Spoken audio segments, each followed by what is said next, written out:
Good evening, everyone, and welcome to the Brian Crombie Radio Hour on Saga 960. So we've had, huge amounts of movement in elections in the last 10 days.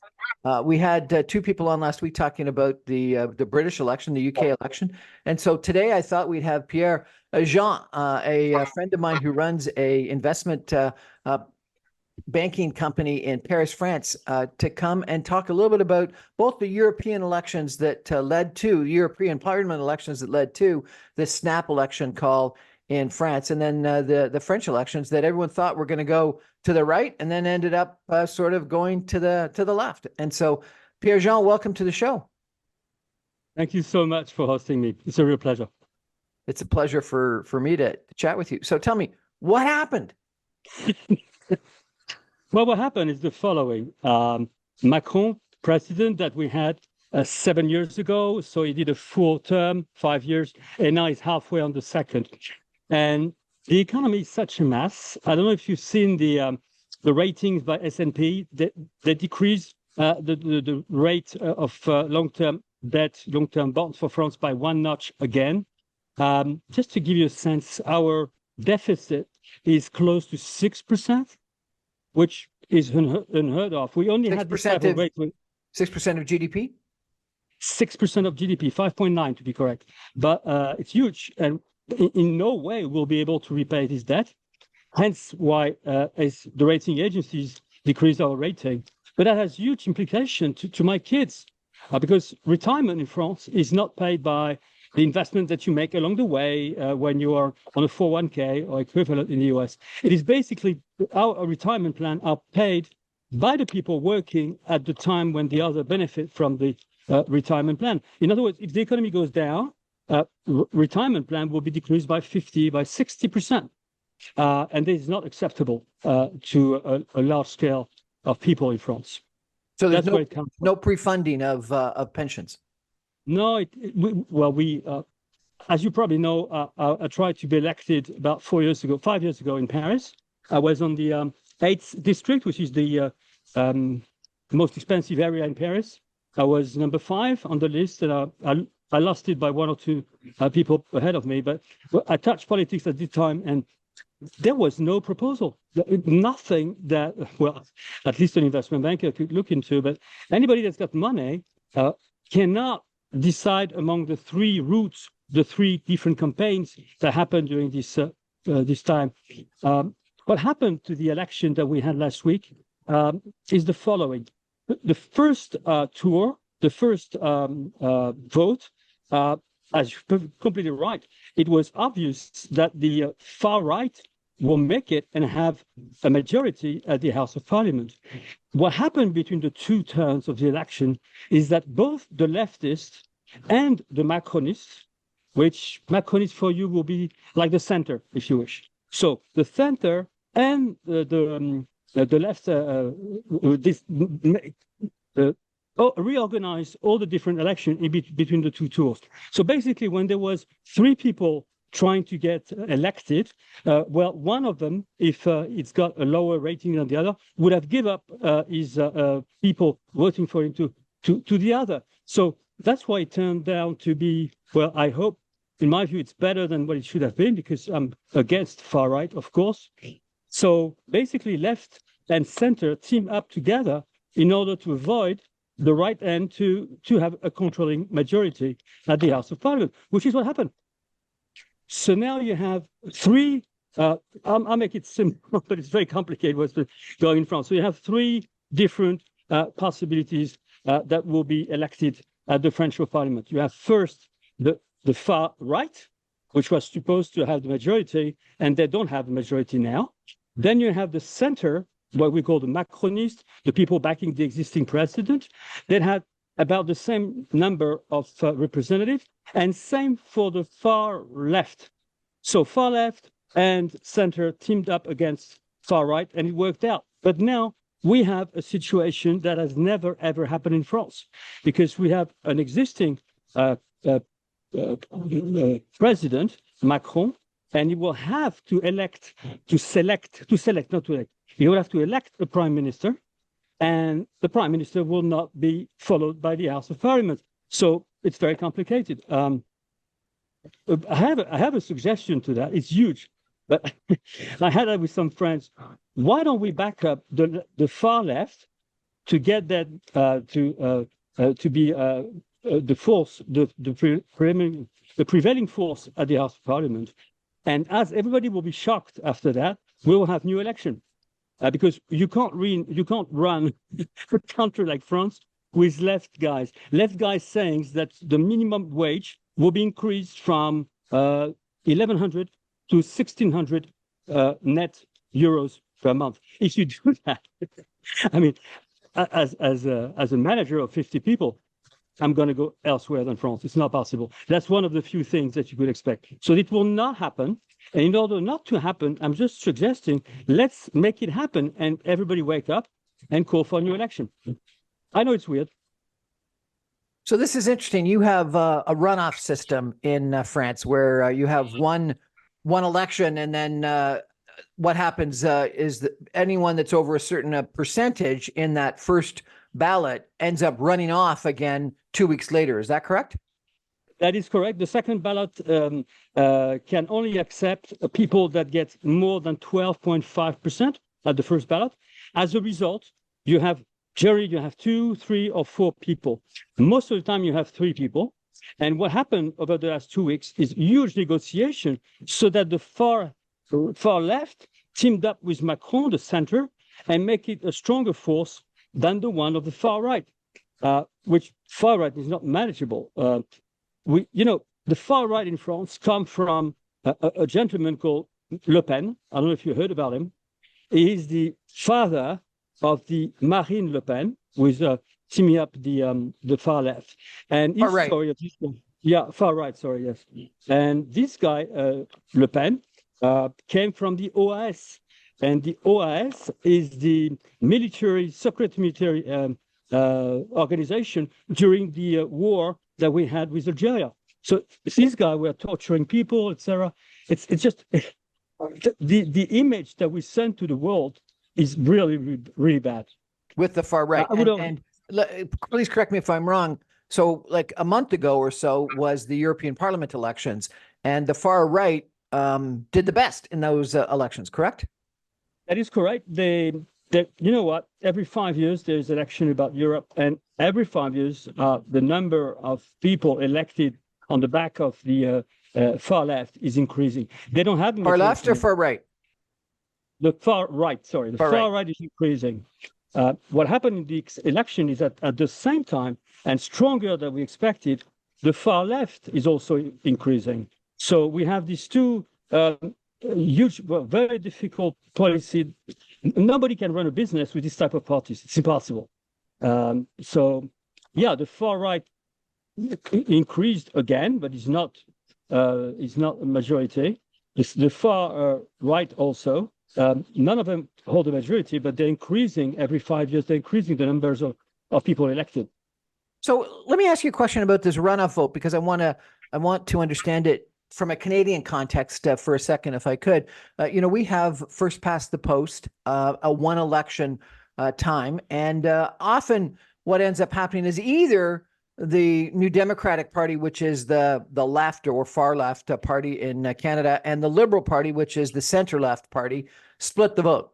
And in the past, when we had two parties on the right, the Conservative Party and the Reform Party, which is now merged in with the Conservative Party, but when we did have two parties on the right, they would split the vote. And so therefore, often people would say, what we need is strategic voting. We need people to not split the vote on either the left or the right, and therefore not allow someone that's got 30 or 35 or 40% of the first past the post popularity vote to actually end up winning. And that's rarely happened when people are strategic voting, but when it does, people think it's smart to not split the vote. And in fact, what it did is it led to, over time, on the right, the merger of the two parties in the right, such that they would no longer split the vote. It seems like Macron and the leftist actually did what a lot of people think is a very smart move and strategic voting by having one of the two people, either the Macron party or the left party, choose not to go on to that runoff vote. It was almost like they had exactly what it's called, a runoff, and decided who had the best chance of winning. So if that is strategic, if it's smart, why is it being described negatively in the press? Your presentation of the way the election works in Canada or in the US makes a lot of sense, and in my view represents what happened. Now, you don't have the same situation in France. You have the same mechanism when you have three people left and you got to have only one at the second ballot, where one of the three may say, I'm going to not split rate or split rate. But the problem we have is that when you do that in the US or in Canada, there are a lot of things in common in terms of what is it that they want to do with the election and after that. Now, you cannot reunite the Macron, the center, if you wish, center-right, with the left-right. The left-right is made of communists, socialists, ecologists, and people that I would qualify being, I don't know what's the word in philosophy, when you reject everything. And that's the strongest force. And these guys are representing the lowest making money people in the country, which is okay. But you cannot reunite these five forces together. They become to be themselves with one on the election, only to win the election. But there's nothing behind that can work out. Nothing. So what do you think is going to happen? Well, I have this suggestion, which is to leave the far left at the assembly to get a prime minister basically from the far left. The prime minister then, according to our constitution, needs to be presented to the House of Representatives, and there will be nobody else than these guys to vote. So it will be a disaster, and the prime minister will be rejected by the people, by the House of Representatives, and Macron will have to do something else. And the only thing he can do is another election.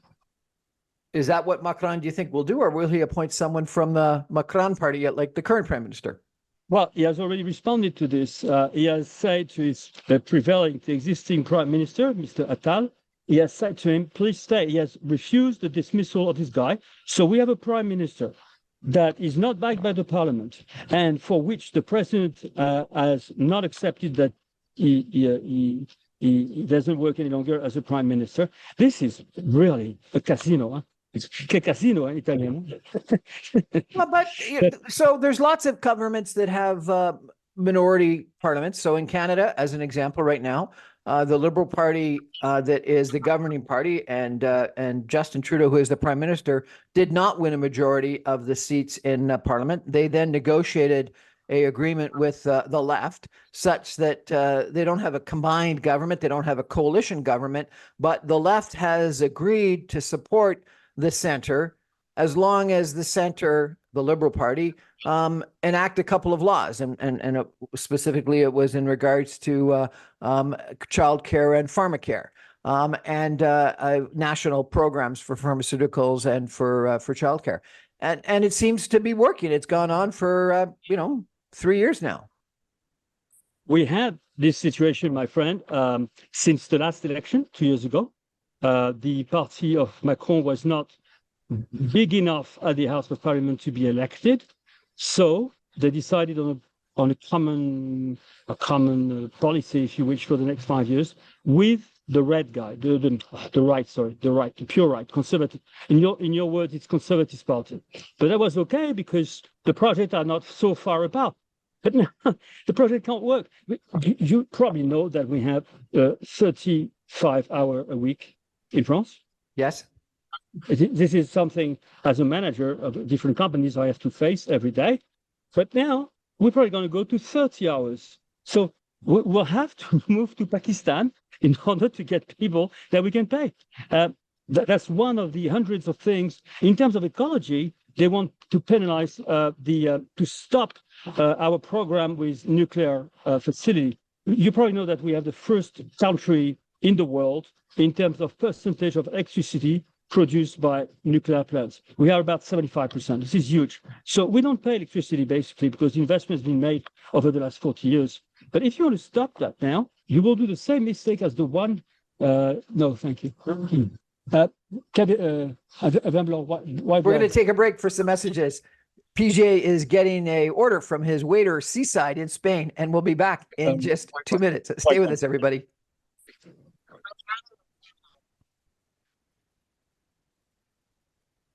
Welcome back, everyone, to the Brian Crombie Radio Hour on Saga 960. I'm speaking with Pierre-Jean Fournel. He runs an investment bank in Paris, France, that operates across the globe. He's had experience working in Paris, in London, England, in New York. He has been in the pharmaceutical business, the biotech business, alternative energy, and energy and agriculture. Pierre-Jean, you're in Spain, right on the coast, I understand. So am I. Yes. I enjoy it very much. The quality of service is outstanding. I'm going to prove it to you now. Thank you so much. There we go. There we go. Nice bottle. Enjoy. Tell us where exactly you are. I'm 50 k's out of Malaga. I'm on the sea, and I recommend the hotel for which I'm working for. I recommend it. All right. So I'm just. It's a very nice place. What is the hotel you're in? It's amazing. I don't know if you know about it. It's a chain of hotel, the name of which is IKOS, IKOS. They have 20 hotels, only 5-star in Europe, and they have a second brand. Altogether, we're talking a company of 80 billion euros. And I'm wondering why they're not opening hotels in France. That's the transition. You cannot run a business in the world of service when people have to work 35, 34, 33 hours a week. It doesn't work. So let's talk about the political landscape for a second. Marine Le Pen, who leads the party on the right, has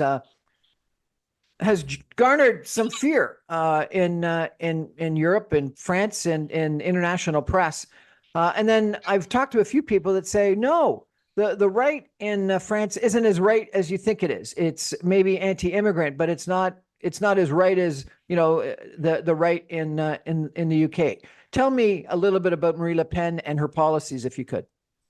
Well, there's two things that I think that I'm going to make a point, which is contrary to what you defended or presented. She's really dangerous. Item number one, she funded her party, it's a known fact, from a Russian bank at the time that, between Russia and Ukraine. This is amazing. I would never, ever have done that if I were in a seat. And she keeps talking about Vladimir Putin in good terms. Okay, item number one. Item number two, worse than that in terms of economy. She defended a position whereby we would eradicate the euro and everybody will come to his own currency. Now, we have 1.3 trillion, US trillion, euro trillion, 1.3 in debt, which, as I said, is 120% of the GDP. We don't have the impetus that one can find in the US, and the currency, our currency, euro, is not as strong as the US. As a result, I do think that the US can absorb for some years huge deficit. I don't think we can. And the big reason is the one I gave you. Retirement plan for every French citizen is based on the existing working force. And as the tax of the working force will increase in order to repay the debt, as a result, the plan of retired people in France will decrease significantly. It's going to be strikes all over the place. If you're supposed to make 1,000 euro in your retirement plan and you go down to 700, you go into the street. And that's what's going to happen. I don't know what I'm doing in France, by the way. Maybe I'm going to exit to Canada. You should. We'd love to have you. Now, Macron tried to increase the age of retirement. I can't remember what it was, from 60 to 62 or 3 or something like that. And he was, confronted with huge protests in opposition to his desire to increase the retirement age. And I thought that, frankly, it was a pretty smart move. 65 is age of retirement in Canada, in the United States, in a lot of countries. And frankly, 65 was deemed sort of appropriate when the average life expectancy was in the 70s. Life expectancy now is in the 80s, and it's still at 65. And so, I think it makes a ton of sense to increase the retirement age from 60 to 65. What happened to Macron? From this end, my friend, I follow you to a certain extent, and I'm going to give you a second example and then try to address it. You're right. he has pushed the retirement date, the year of retirement, from 60 to 62, and then he's looking at from 62 to 65. You have got one huge problem in France. I mentioned to you, retirement plans are paid by the current employees in France. Now, what is truly amazing is that we have two systems of retirement plan, if you wish, from the state, the two from the state. You have the usual one that covers 80% of the employees, and 20% for employees that belong to that have special function, like the army, like the railway system. And all these people are already are retiring at 45. So it was very difficult for Macron to continue to make a big difference between the guy getting a retirement at 45 or 50, which is 20% of the population, and 80% jumping from 60 to 62. So how he made it, well, he took a risk. It was a good risk. I do represent it's a good discussion, but then he had to give up so many things across the world about this that made the decision not much effective. It should have gone stronger. The second example, I forgot. Well, let's move to something else. I forgot the second one. So it sounds to me like you're really worried about the political, geopolitical policies of Marine Le Pen, her support for Russia, or at least her seemingly support from Russia, and then also her fiscal situation. But she got huge support in the European parliamentary elections, and people in the first round thought she was going to take a majority in parliament. So why are the French people so supportive of Marine Le Pen and her party? The bulk of the far right until the 60s, the 70s, we were talking maybe 5-10% of the population was abiding by the spirit of the left, of the right people, far right. Now it's usual, and it's increasing. Every election it's increasing. Okay, and I would bet that the next one she will have the majority. Now it's about economy. I think the economy, what she has in mind, doesn't work out. In particular, exit from the euro is completely nuts, I think. But the second point, very important, my friend, it's not the far right that we had in the past. The bulk of the electors, of the people backing Marine Le Pen, is coming from the lowest income people, because she's using argument like, if we have unemployment, by the way, unemployment is only 7.5 in France. Okay, it might be big for you, but for us, it's not a lot. We have 7.5% unemployment. So all these people, the speech that she gives every time is, we don't have enough work, because there are too many people from immigration. Now, the US is the proof that you can have a lot of immigrants that will support the rest of the economy, by the way. So they bring money to the state, bring money to the republic. And she's saying the contrary. So if we get this deficit, if we have all this problem with the currency, and at the same time, we don't accept migrants that we need badly, because that's the only way out, according to me, to create wealth and reimburse our debt, we're going to be in trouble. So the bulk of people following her is coming from the low income one, and they accept any stupid reasoning that she can say over and over. So it was interesting in the recent, European parliamentary elections, and also in the UK elections, that the far right did well lots of places. A new party in the United Kingdom, the Reform Party, ended up doing extremely well from a popular vote, not from a seat count, but from a popular vote. I understand the right in Germany has done extremely well. The right in Hungary is in power. The right in Italy is in power. What's happening? People are afraid. People are afraid of working one to another. They're afraid of justice. They don't. A lot of people in France don't understand that when you work for the SNCF, which is the railway system, you go in retirement at 45. When you work in the army, you go in retirement at 45. About 20% of that. So there is really a feeling of injustice. And at the same time, our prélèvement obligatoire, our pension, every entrepreneur, every citizen pays so much to the state.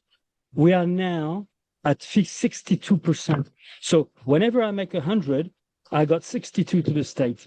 It is huge. So people like me on the upper side, the other on the low side, nobody's happy. And that is a recipe for explosion. And I'm afraid that if the far right takes control, there will be millions of people going away. For instance, the immigrants of the first and the second generation, who are coming mostly from south of Europe, from Algeria, from all these countries for which we have some links in the past or control. All these people create the wealth of the company of France, as of the other. Another and last example, if you want, that's the hospital system. I know the hospital system because I go there every single morning. I know it works. I'm on a hospital of excellence, and I know that head of services in oncology has approved 30 nurses to be recruited, and he cannot. There's no room to fill the gap with such a small salary net of what we call charges. So your tax rate is 62%. No, it's not the tax rate. It's the prélèvement obligatoire. That's everything that is paid, VAT, income, ES, charge. It goes up to 62%. Yeah. Oh, okay. So including VAT and other things. So we would be above 50% in income taxes alone. And so you add in the VAT and other things, we'd probably be up close to what you're talking about. No, because income, the way I present it, that's the sum of every tax compared to GDP. Okay. So for instance, the 25% that we have now in income tax represent 25% over, I don't know, over 100 or 11%, 12%. So the overall thing that is captured by the state, every kind of taxes, social charges, welfare, goes up to 62%. This is way too much. Tell us about the left. You're saying that the left is an amalgamation of communists, of socialists, of ecologists. The left, I thought, had governed France for quite a long period of time. What you call left is not the way you should understand it. The left that we had was the Socialist Party. They had nothing to do with socialism. Okay, so they were agreeing with the economy, the policy, how it works, and they were more pinkish color. So they were on the center, a bit on the left. So that's all there was, nothing close to. But now the far left is very, very dangerous because it's driven by a guy, Jean-Luc Mélenchon. He's coming from the Socialist Party. He was expelled 3 or 4 times. He's completely nuts. He's proposing things that people love to hear. I'm going to increase your salary by 40%. I'm going to increase your retirement plan by 40%. You're going to go to retirement in 5 years, more than 3. It's just amazing how people can trust that. You take a simple Excel spreadsheet, you put the revenue of the state and the tax on the other, and you put the debt in the middle, and you go elsewhere. It doesn't make any sense. We should learn to politicians how to use Excel. I think we should. I think you're right. We're going to take a break for some messages and come back with Pierre-Jean Fournel in just 2 minutes. And we're going to talk a little bit about a book that he is writing and a little bit about his business. Stay with us, everybody. Back in just 2 minutes.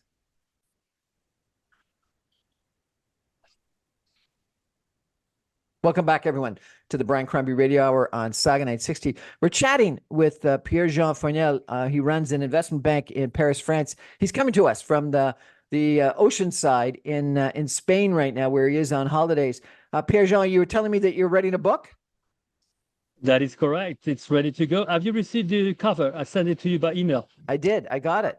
Can you put it on the screen, please? I don't have it on my system. I apologize. Not good. Okay. Well, the title is physics, because when you look into physics as of we know it over the last 100 years, there was, as you know, the Galileo one, which is a very important force in the universe, and that's called the gravity, and that has been used as the model since the apple in the tree and all these people in the 1700. Galileo was one of them. And then came the physics of the infinity small. And that's what we call quantum physics. So what the hell am I doing on that? I had got no diploma in engineering. Well, there's a connection with the election. A dear friend of mine is Cédric Villani.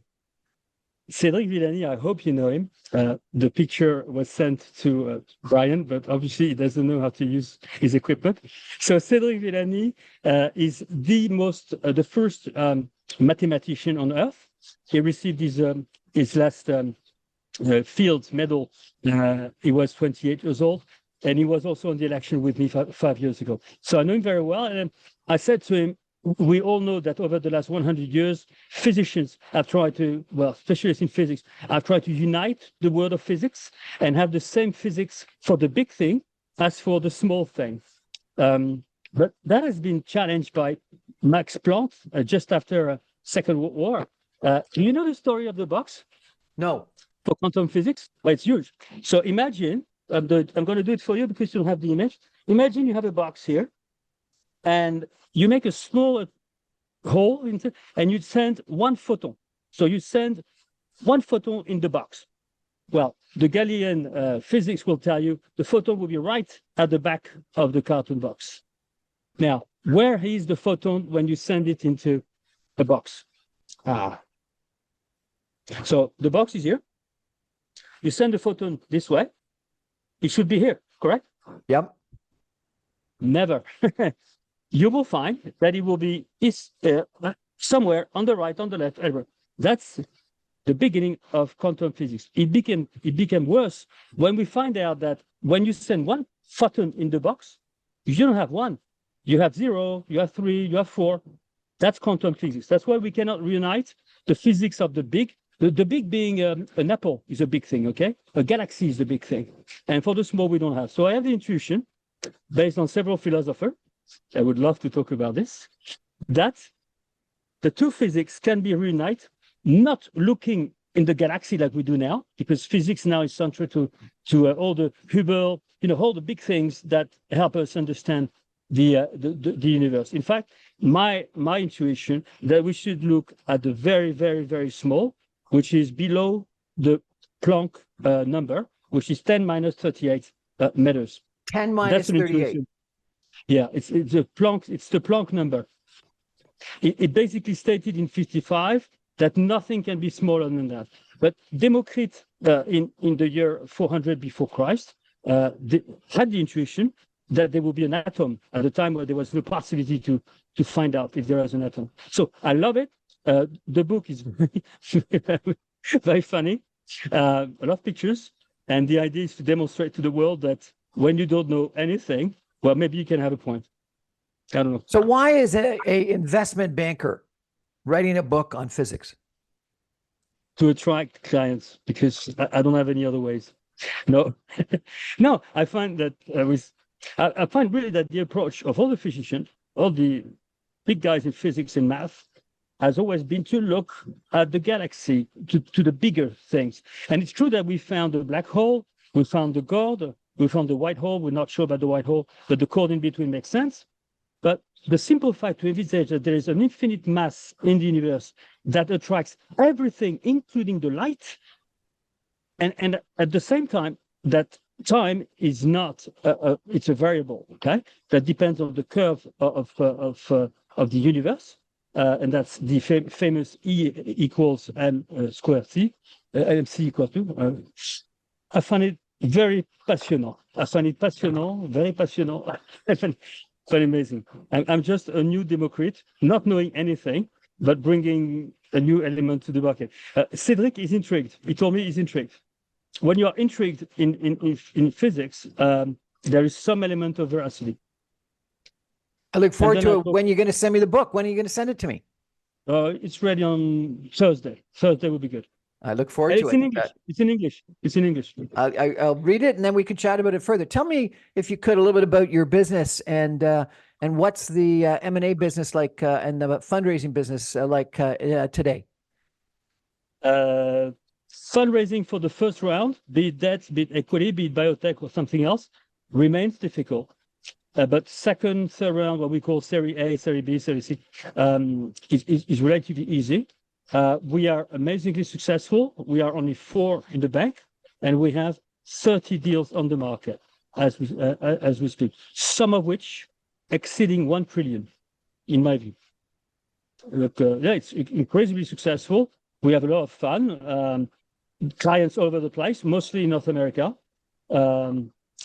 We charge retainers, which I didn't do in the first place when I started over 3 years ago because I was not known enough. Now we charge retainers. So we invest even more with our client. And you say it's mostly North America. How do you do that from France? Well, on every deal, we take a capsule of time and we use Star Trek, Star Trek, and we move to... No, when you have several cases that we funded, that we closed, people like our style, all the people in my bank are using humor every time, because of course it's a job with a lot of pressure. So we try to mitigate that with our humor. Our results are breakthrough everywhere. We take some funding, others don't, and vice versa. I'm discussing day after tomorrow to merge with a Swiss-based investment bank. No, we're exploding. Excellent. Congratulations. You also ran the Paris Marathon recently. Is that correct? That was a challenge. That was a real challenge because I had my chemo a month and a half before. I finished my chemo a month and a half before doing it. But amazingly, I had a hard time to run every morning to keep in good shape. But during the event, I could run for 20 kilometers, which for me was amazing. And we supported Gustave Roussy, which is the first oncology center in Europe. That's where I'm treated. And they have a special department, special foundation for kids having cancer, which is a great research. So we raised 76,000 euros on this event. And I added, a week ago, I added 100,000. So we raised 776,000. I'm very proud of it. Very proud of the team. Check my LinkedIn. You will see the event that was organized by one of the most important companies in France, Accor. Having a lot of fun, and we try to help the community at the same time.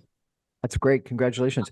Now, PJ, you have been taking chemo, and you've got cancer. I understand that things are going well, and you credit a lot of it to your happiness, that you're staying positive. Is that correct?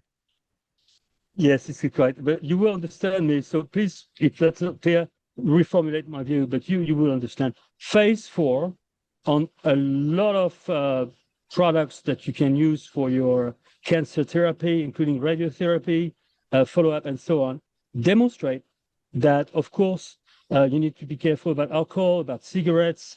You should do some running, but it is demonstrated that if you say no to cancer by having fun every single day of the year, basically it's going away. It's fed up with you. My dear friend, cancer. Fun. But it is demonstrated, phase 4, demonstrate that people acting crazy like me, crazy about life, about kids, about whatever, that turns the cancer into something that wants to go away. He doesn't want to be part of this. Well, PJ, I hope everything goes extremely well. Thank you very much. We're going to have to take a final break of messages, and I'm going to come back and ask PJ, what's going to happen given all these political changes in France, in the UK, in Spain, in Italy, in Hungary. It's a really strange situation that we're in globally right now. Stay with us, everyone. Back for some concluding comments with Pierre-Jean Fournel from France, from Spain, in just 2 minutes. Stay with us, everybody.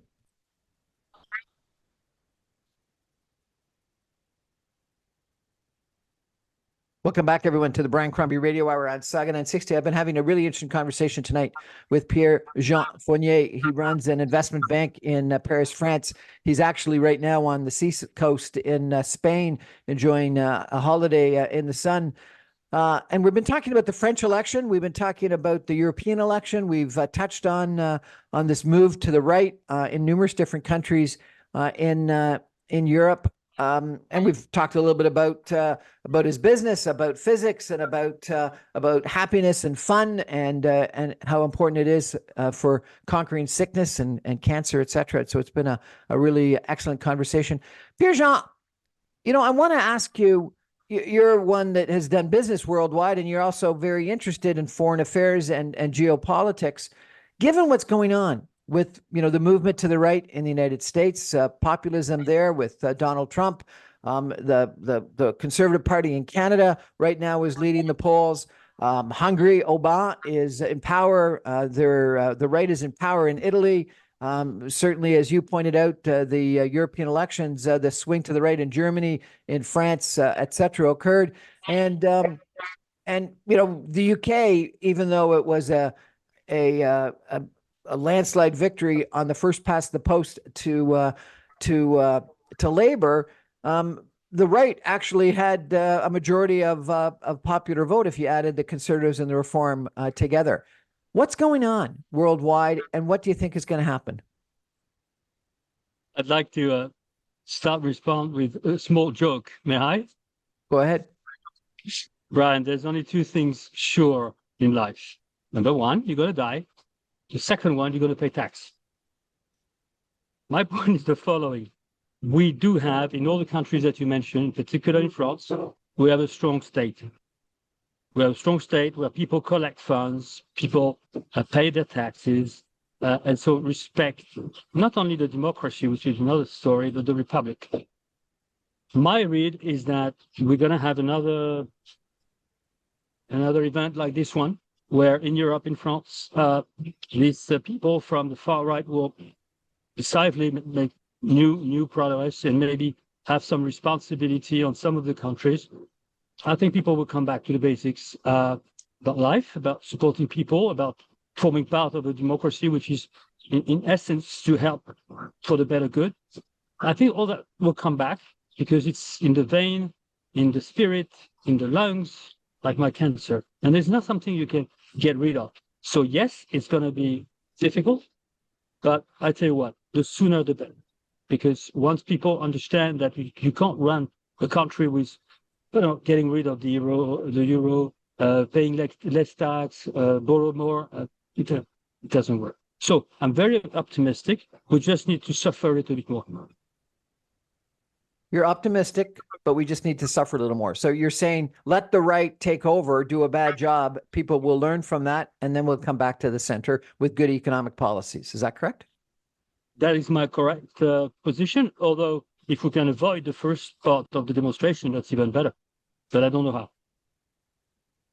I don't know how either. Interesting analysis, Pierre-Jean. It's a real pleasure to connect up with you again. Enjoy your holiday. Enjoy your family.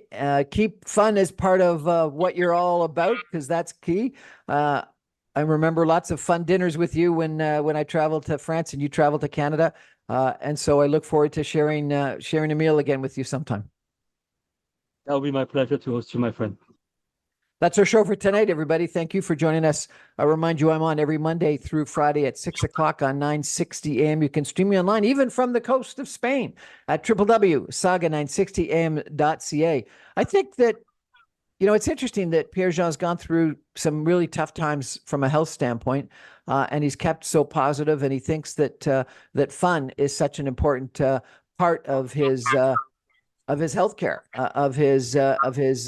of his system to beating his challenges, and that he's used that as sort of a recipe for what we've got to do economically and politically in France and elsewhere around the world. That yes, we've got some challenges, but we got to be optimistic and we got to have fun, and that we can't get to that spot until and unless we maybe suffer a little bit more. I'm not sure about that.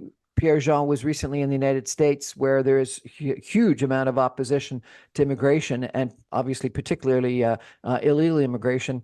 And yet you couldn't imagine the economy running without all of the immigrants that were providing all the service to us, every time, at every restaurant, every hotel, every business. And it was really kind of fascinating. And I think that immigration really has been the fuel to the economic success in the United States and Canada. I'm not sure what it is in Europe, but without it, I'm not sure if you'd be successful at all. So I think that we've got to change our attitudes, and I look forward to talking about it again in the future, maybe over a nice dinner. Pierre-Jean, thank you so much. My pleasure. Good night, everybody. Thank you for joining us.